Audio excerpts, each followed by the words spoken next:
त्रिगुण उपासकों के बारे में सूक्ष्म वेद में कहा है। कहते तीर तुपक तलवार कटारी और जम धर जोर बधावे हैं, हर पैड़ी हर हेत नहीं जाना। हर की पैड़ी कहो, भगवान का प्रेम नहीं समझा, भगवान की आत्माओं को काट रहे हो। हर पैड़ी हर हेत नहीं जाना, और वहां जा तेग चलावे हैं, तेग माने तलवार, और काटे शीश, कहते गर्दन काट रहे हैं, सिर काट रहे हैं।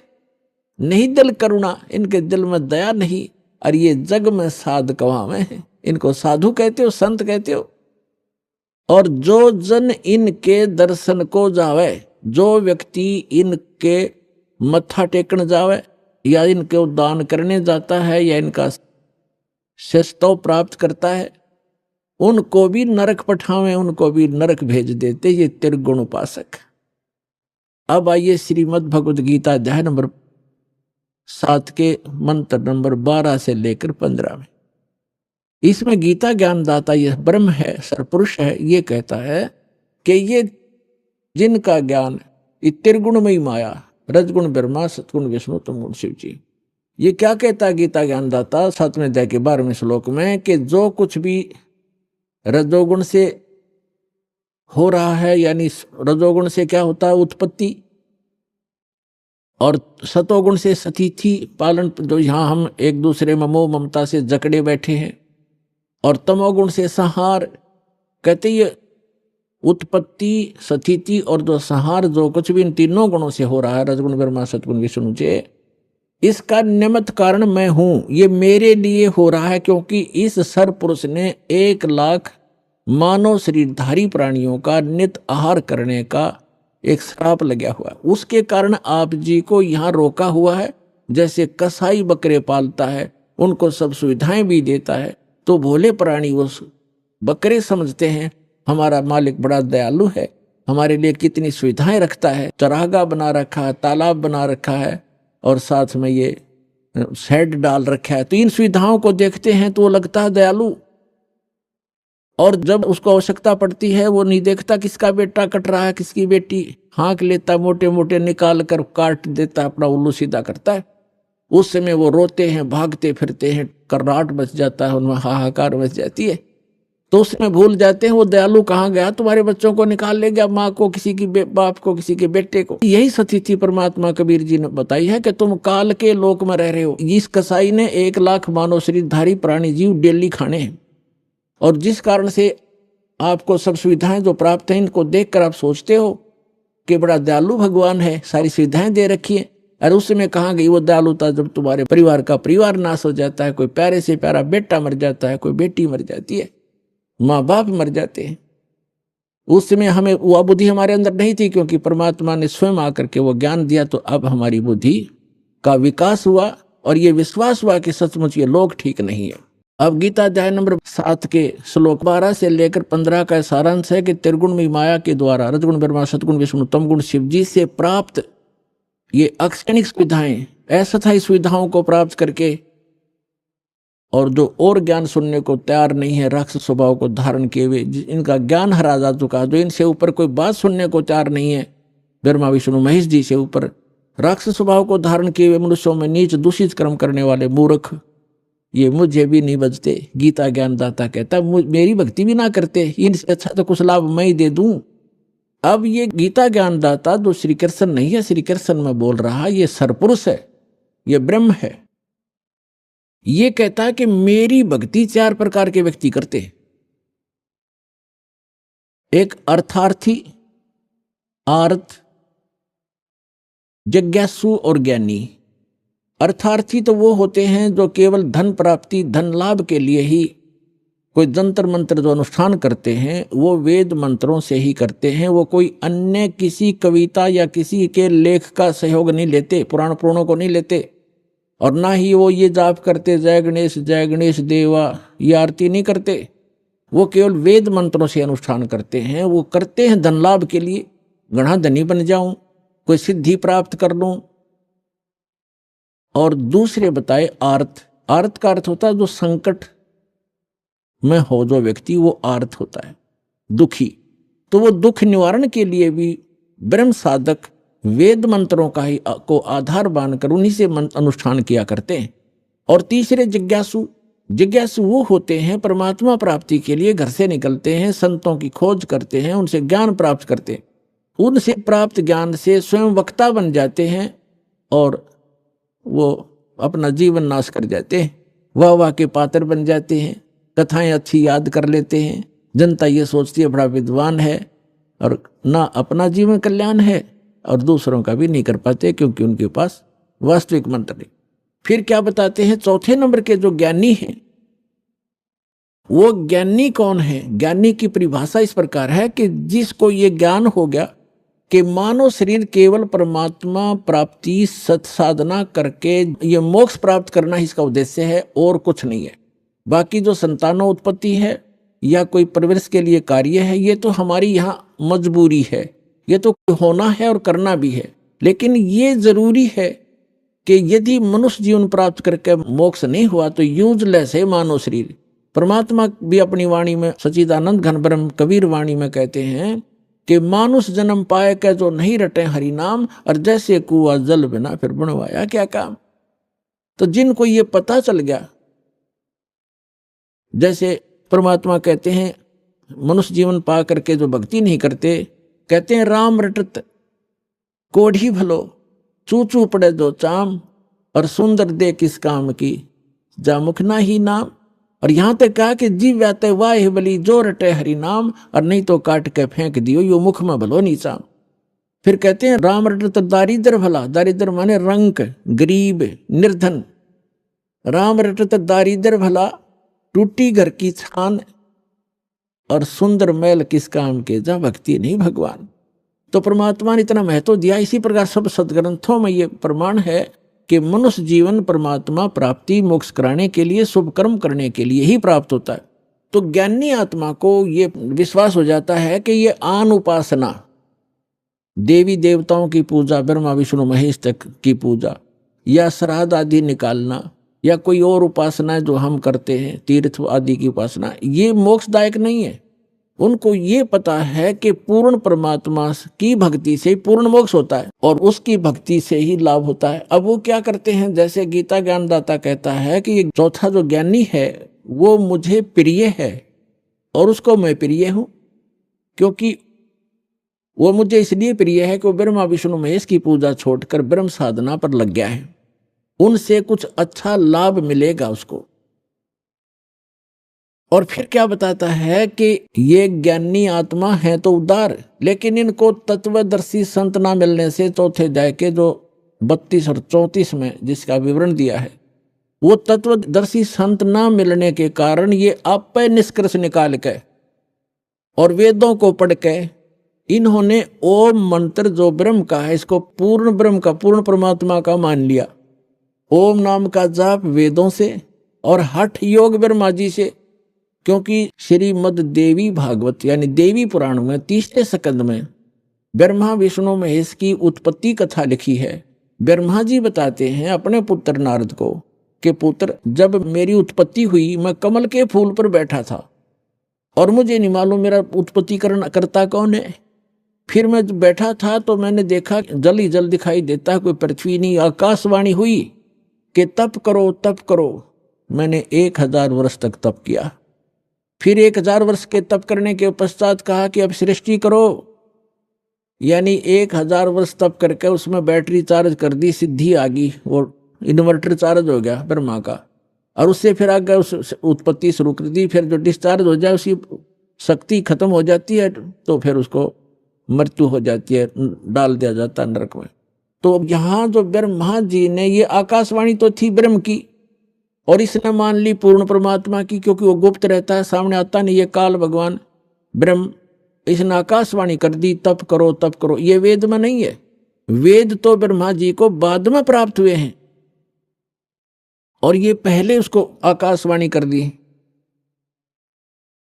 तो ब्रह्मा जी ने वो तप वाली आकाशवाणी मान ली कि भगवान की है। इनको भगवान का पता ही नहीं कौन है, आज तक इन अपने पिता के दर्शन नहीं हो लिए, वो गुप्त रहता। उसने प्रतिज्ञा कर रखी है 7 में जाके 24 और 25 श्लोक में श्रीमद् भगवद गीता में प्रमाण है। तो इन्होंने, सभी ऋषियों ने और इंक्लूडिंग विष्णु और शिव ने। ब्रह्मा जी से ज्ञान प्राप्त है, इसको विद्वान मानते हैं ये कि वेदों का ज्ञान इसी को। तो इसने ओम नाम तो वेदों से दे दिया और आकाशवाणी वो ले ली जो इसने सुनी थी। तो दोनों का मिश्रण करके ये साधना शुरू करते हैं। जितने भी ऋषि में ऋषि हुए, ये जो तप है ये तो है शास्त्र विधि त्याग का मनमाना आचरण, और ओम जाप है ये शास्त्रानुकूल साधना। तो इन दोनों का मिश्रण करके साधना करते हैं। तो तप करने से तो इनको राज्य प्राप्त होता है, तप हठ योग करते हैं और उससे सिद्धियां भी आ जाती हैं। और ओम नाम के जाप से इनको ब्रह्मलोक प्राप्त होता है। लेकिन गीता अध्याय नंबर 8 के श्लोक नंबर 16 में कहा कि ब्रह्मलोक पर्यंत भी ये सभी साधक पुनरावृत्ति में जन्म मृत्यु होता है। जो गीता अध्याय नंबर 15 के श्लोक नंबर 4 में कहा है कि उस तत्वदर्शी संत की प्राप्ति के पश्चात परमेश्वर के उस परम पद की खोज करनी चाहिए, जहां जाने के बाद साधक लौटकर फिर कभी संसार में नहीं आते। तो वो उस परमात्मा की भक्ति करो जिसने सब ब्रह्मांडों की रचना की। तो ओम नाम के जाप से वो प्राप्ति नहीं होती। उसके लिए अभी आपको बता दिया था कि 17वें अध्याय के 23वें श्लोक में कहा कि वो 3 मंत्र का जाप है और तत्वदर्शी संत बतावेगा, उससे होगा। तो यहां जो प्रसंग चल रहा है, तो यहां 7वें अध्याय के 18वें श्लोक में गीता ज्ञानदाता कहता है कि ये ज्ञानी आत्मा सभी की सभी हैं तो उदार है, नेक हैं, परमात्मा के लिए समर्पित हैं, घर त्याग दिया है, जीवन भी न्यौछावर कर दिया है, सूख कर काटा हो जाते हैं, परमात्मा पाने के लिए निराहार बैठे रहते। लेकिन ये उदार आत्मा मेरे वाली अनुत्तम गति में सरपुरुष, गीता ज्ञानदाता सरपुरुष ये कहता जन्म मृत्यु तो तेरी मेरी भी होगी अर्जुन, तेरी भी होगी मेरी भी होती रहेगी, और युद्ध भी करना पड़ेगा, शांति नहीं हो सकती, मेरी साधना से प्राप्त नहीं हो सकता। वो तो तत्वदर्शी संत बताते हैं, उनसे सुनो। तो तत्वदर्शी संत ना मिलने से कहते हैं कि ये ज्ञानी आत्मा है तो उदार, ये नेक आत्माएं हैं, परमात्मा के लिए समर्पित है। तत्वदर्शी संत के अभाव से ये मेरे वाली यानी ब्रह्म की साधना अनुतम अनुतमाम अति अश्रेष्ठ घटिया साधना में गति में, घटिया गति में ही आश्रित रह गए। घटिया गति यानी जन्म मृत्यु जब तक नहीं मिटेगी, शाश्वत स्थान नहीं मिलेगा, तो वो साधना वो गति उससे प्राप्त सथीथी गति माने वो स्थान भी यूजलेस है, वो गति भी अनुतम है। अरे इन्होंने यहाँ बुद्धि स्लिप कर गया। यहाँ से स्टार्ट हुआ था सत्संग कि जितने भी ये परमात्मा ने अनुवाद ही नहीं से करवा दिया, और जहां इनकी बुद्धि ने काम नहीं किया वहां इनकी बुद्धि स्लिप कर गई, इन्होंने अर्थों के अनरस कर डाले। तो उदाहरण के तौर पर ये है 7वें अध्याय का 18वें श्लोक में अनुतम शब्द है, अनुतमाम, अनुतम अनुतमाम यानी कति अश्रेष्ठ, बिल्कुल अश्रेष्ठ, घटिया। अनुतमाम का अर्थ होता है जैसे उच्चतमम, उच्चतम माने सर्वोच्च, और अनुतमम, उत्तमम तो उच्च होना, अनुतम का कति घटिया होना चाहिए। तो इनने यहां कर दिया कि भगवान अपनी साधना को, क्योंकि श्री कृष्ण को सुप्रीम पावर मान रहे थे विष्णु जी को, अपनी साधना को अनुतम कैसे बताएगा, अश्रेष्ठ कैसे कहेगा। इसलिए इन्होंने शब्दार्थ बदल दिए, अनरस कर दिए। ये कह रहा है कि मेरी साधना भी अनुतम है, जन्म मृत्यु समाप्त नहीं हो सकती, युद्ध अर्जुन करना ही पड़ेगा, जहां युद्ध है वहां शांति कहां। तो 18वें अध्याय के 62वें श्लोक में वर्णित वो शाश्वत स्थान और परम शांति इस ब्रह्म की साधना से प्राप्त नहीं हो सकती। इसलिए 7वें अध्याय के 18वें श्लोक में अपनी गति को भी अनुतमम अति अश्रेष्ठ घटिया कह रहा है। और फिर तुरंत 7वें अध्याय के 19वें श्लोक में क्या कहता है, बहुनाम जन्मानाम अन्ते ज्ञानवान माम प्रपद्यते। बहुनाम जन्मानाम यानी बहुत ही जन्मों के अंत के किसी जन्म में ये ज्ञानी आत्मा ज्ञानवान माम प्रपद्यते, मुझ ब्रह्म की साधना करते हैं, मुश्किल से नाते नीचे की साधना को देवी देवता भूत पितर आदि में उलझे रहते हैं, तीर्थ व्रतों पर लगे रहते हैं। यहां बताता है कि बहुनाम जन्मानाम अन्ते ज्ञानवान माम प्रपद्यते, और वासुदेव सर्वमिति समात्मा सो दुर्लभ है। क्या कहता गीता ज्ञानदाता कि वासुदेव ही सर्वम, सब कुछ है, वासुदेव ही सब कुछ है। ये बताने वाला महात्मा बड़ी मुश्किल तय मिलेगा। वासुदेव कौन है?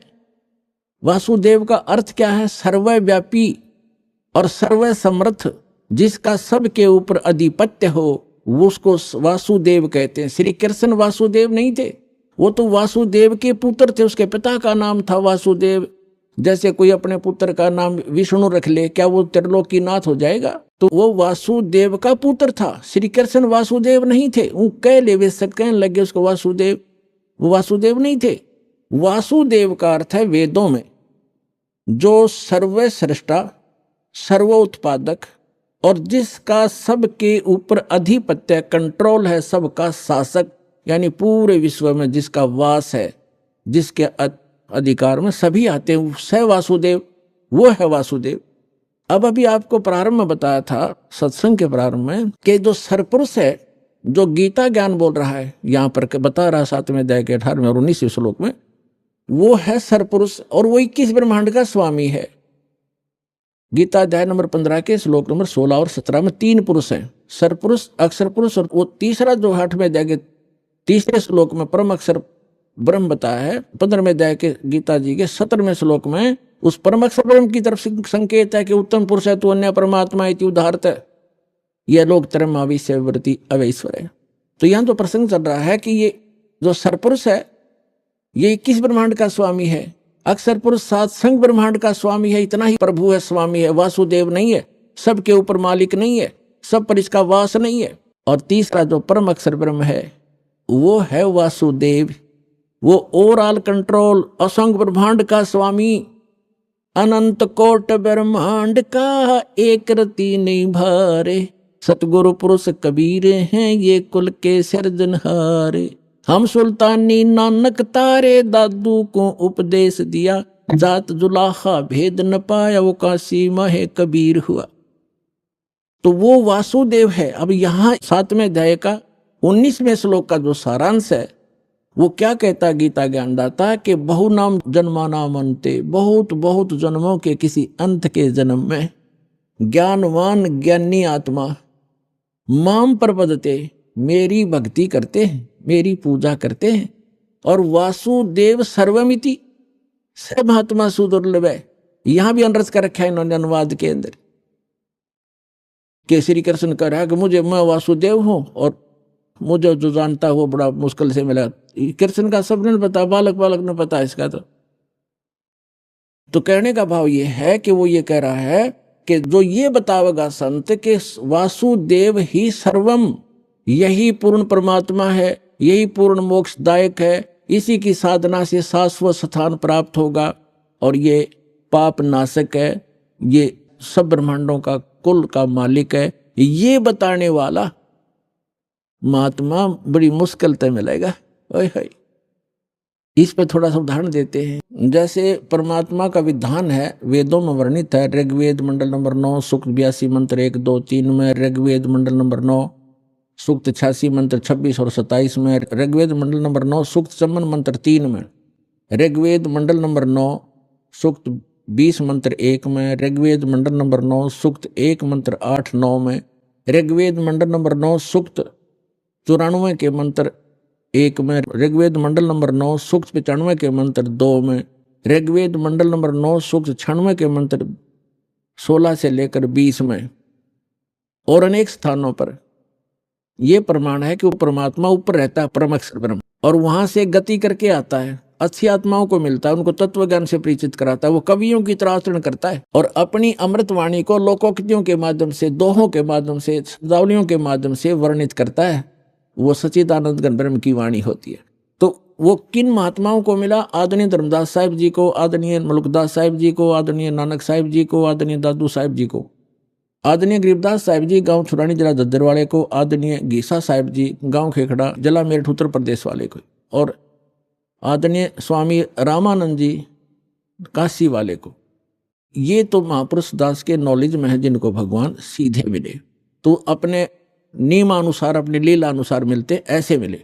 तो उनमें से गरीबदास जी ने कहा है, हम सुल्तानी नानक तारे दादू को उपदेश दिया, जात जुलाहा भेद न पाया काशी माहे कबीर हुआ। अंत कोट ब्रह्मांडे का एक रति नहीं भारे, सतगुरु पुरुष कबीर हैं ये कुल के सिरजनहार। तो यहाँ कहते हैं ये गरीबदास जी को परमात्मा मिले थे, कबीर परमात्मा जी सचखंड लेकर गए थे, फिर वापस छोड़ा था, उनको मृत जान लिया था, चिता पर रख दिया था। 10 वर्ष के बालक थे गरीबदास जी, गांव छुड़ानी जिला झज्जर हरियाणा में। तो परमात्मा 8-10 घंटे तक ऊपर सारा ब्रह्मांड दिखाया उनको, ले जा करके अपनी सतीथि से परिचित कराया, फिर उनको वापस छोड़ा। उनके अंदर वो तत्व ज्ञान फीड कर दिया, फैक्स कर दिया, उसके डाउनलोड कर दिया भगवान ने। तो उसी ज्ञान के आधार से गरीबदास जी ज्ञान दिया करते थे। उनके बहुत से शिष्य हुए और उस अमृतवाणी को पाठ किया करते थे उनके शिष्य गरीबदास जी के। जैसे आप ब्रह्म वेदी प्रतिदिन नित्य नियम में करते हो, उस ब्रह्म वेदी का पाठ भी किया करते थे। एक उनका शिष्य था गरीबदास जी का, वो पंजाब साइड में चला गया, लुधियाना के पास एक वासियर गांव है, लुधियाना से थोड़ी सी दूरी पर। आजकल का मौसम था गर्मियों का, यात्रा करता हुआ जा रहा था वो भक्त, और वहां बैठ गया, नहा धोकर सुबह तालाब के किनारे स्नान करके वहां बैठ के अपना सुबह का नित्य नियम करे था, गरीबदास जी की वाणी का जो आप करते हो। और एक रामराय नाम का एक बहुत बड़ा धनी था, 800-900 बीघे जमीन थी उसको राय साहब कहा करते थे, और वो थोड़ा सा बैकलासा व्यक्ति था, उसको झुमकरा भी कहा करते थे, यानी ज्यादा डामाडोल विचारों का व्यक्ति था धार्मिक व्यक्ति। तो जब उसने सुबह सुबह वो वाणी सुनी उस गरीबदास जी के शिष्य के मुख से, और ये सरदार जो है सिख लोग वाणी के बड़े कायल होते हैं, इसके ऊपर बड़े आकर्षित हो जाते हैं, निकट जाकर बैठ गया। भगत ने सारी ब्रह्म वेदी कही। तब उस रामराय ने, उस सरदार जी ने, सिख ने पूछा कि ए भगत, ये वाणी किसकी है, कादी है? तो उसने, भगत ने बताया कि मेरे गुरुदेव गरीबदास जी की है। ये महाराज जी शरीर में हैं या मृत्यु को प्राप्त हो गए, शरीर छोड़ गए? भगत ने बताया कि बहादुरगढ़ के पास एक छुडानी गांव है, वहां है और वर्तमान में है। तो रामराय ने सोचा कि इसे महापुरुष के दर्शन करने चाहिए, संत के। अब उसने संत कैसा मान रखा था, जैसे आप देखते हो अपने हिंदू धर्म में बड़ी बड़ी जटा हो, बड़ी बड़ी दाढ़ी हो, गले में माला हो, राख रूख मसल रखी हो, या कति मूंड मुंडा रखा हो हैं, और लाल कपड़े, गेरवे कपड़े हों, और भी कोई तलक पिलक लगा रखे हों। तो इस तरह की वेशभूषा वाले को हम महात्मा मानते हैं। तो इसी दृष्टिकोण से चल पड़ा कि महात्मा ऐसा पाओगा, दूना दाना लगा रखा होगा, चमटे गाड़ रखे होंगे। गांव छुडानी छोटा सा गांव था, 30-40 घर थे उस समय, ज्यादा से ज्यादा 50 घर होंगे। तो वहां जाकर पूछा कि गरीबदास महाराज से मिलना है। वहां के लोग जानते थे कि इस गरीबू को महाराज कहते हैं, ये लोग बाहर से आने वाले। और गरीबदास जी रहते थे जैसे हरियाणा के व्यक्ति डालते हैं, सिर पर साफा, धोती और कुर्ता, ऐसे रहते थे, सिंपल मैन, जैसे आम नागरिक जैसी वेशभूषा। तो पुण्यात्मा भगत के लिए वेशभूषा कोई मायने नहीं रखती, चाहे कैसी भी रखो, लेकिन सुटेबल हो, अच्छी हो और देश के अनुकूल हो तो अच्छा रहता है। जैसे लाल को किसी कपड़े में बांध कर रख ले, फटे पुराने में या बढ़िया अच्छे वाले में, वो लाल तो लाल ही होता है। ऐसे भक्त भक्ति से बनता है, ऊपर के आडंबर से नहीं बनता। तो कहने का भाव ये है कि उसका दृष्टिकोण ये था। जब उसने पूछा कि गरीबदास महाराज कहाँ हैं, उन्होंने बता दिया कि सामने वो मकान उन्हीं का है। मकान के आगे बाहर से आए हुए दूसरे गांव के कुछ भक्त बैठे थे, कुछ उस गांव का भी 1-2 भक्त था। उनसे पूछा भी महाराज गरीबदास जी कहाँ हैं? उन्होंने बताया भी बैठ जाओ, अभी आ जाएंगे, बाहर घूमने गए हैं सुबह सुबह। किधर गए हैं, किस साइड में गए? उसने सोचा कि इतनी दूर से आया हूं, रामराय जी ने सोचा कि इतनी दूर से आया हूं, महापुरुष के दर्शन करके आहार करूंगा। उनसे पूछा कि किस साइड में गए हैं, मैं उनके दर्शन करना चाहता हूं। और ये भी पूछा कि कितनी देर में आएंगे। तो वहां उपस्थित भक्तों ने बताया कि उनकी मर्जी है भाई, साधु संतों की, आओ तो अभी आ जाओ, ना तो दोपहर तक नहीं आवे। तो कहाँ मिलेंगे, किस दिशा में गए हैं, कहाँ मिलेंगे? कि सामने एक रहट लगा हुआ है, वहां एक झोंपड़ी है, कई बार वहां भी बैठकर वो अपनी भक्ति करते होते हैं। उधर से वो जा रहा था, उसी रास्ते से खेतों में, उधर से गरीबदास जी आ रहे थे, एक सिंपल वेशभूषा हरियाणा की, और सिर पे पशुओं का चारा ले रखा था, थोड़ा सा एक बंडल सा बना के, भरोटा कहते हैं, जवार का। वो आ रहे थे और कोई व्यक्ति बीच में था नहीं, तो राम राय ने गरीबदास जी से पूछा कि भाई किसान, मैंने महाराज गरीबदास जी से मिलना है और सुना है वो इधर आए हुए हैं, आपने देखा? अब गरीबदास जी तो अंतर्यामी थे, उनको मालूम था कि इस भगत के मन में संत की वेशभूषा कुछ भिन्न ही है, और यदि मैंने कह दिया कि मैं हूं गरीबदास तो ये कतई नहीं मानना है और वापस चला जाएगा, और जिस उद्देश्य से ये भक्त आया है उससे वंचित रह जाएगा। इसलिए गरीबदास साहिब जी ने कहा कि आ जाओ भक्त, आ जाओ मेरे साथ आओ, मैं आपको गरीबदास महाराज से मिलाऊंगा। अब वो पीछे पीछे हो लिया। जब वापस आए उसी घर में पहुंचे जहां उनका घर था, भगत बैठे थे। भगत उठे, उन्होंने किसी ने तो महाराज के चरणों में दंडवत प्रणाम किया, किसी ने भाग करके वो सिर पे रखा हुआ पशुओं का जो चारे का बरोटा था बंडल, वो ग्रहण किया। अब राम राय ने सोचा कि ये कौन भाई, कोई अच्छा जमींदार होगा, किसान, क्योंकि 1400 एकड़ जमीन थी गरीबदास जी की, इतने बड़े किसान थे।